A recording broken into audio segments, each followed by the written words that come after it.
আমরা তৃণমূল কংগ্রেসের পক্ষ থেকে বলতে চাই যে এত দেরি কেন হচ্ছে গণনা করতে। দেখা যাচ্ছে কোথাও কোথাও মাত্র 2-3 রাউন্ড গণনা হয়েছে, কোথাও কোথাও তাও হয়নি। এই দেরির কারণ কি আমরা জিজ্ঞাসা করতে চাই। এবং এই যে ট্রেনটা কি সেটা রিলিজ করছে না, সেটা রিলিজ করছে না।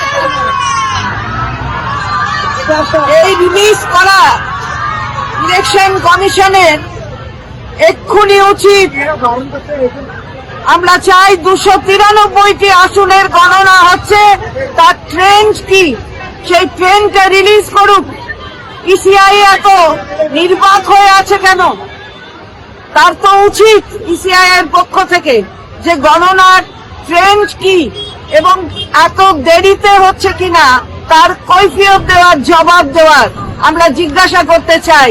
তবে হ্যাঁ, আমাদের কর্মীরা একেবারে দুর্গ ধরে থাকবে, তারা কিন্তু ছেড়ে কথা বলবে না।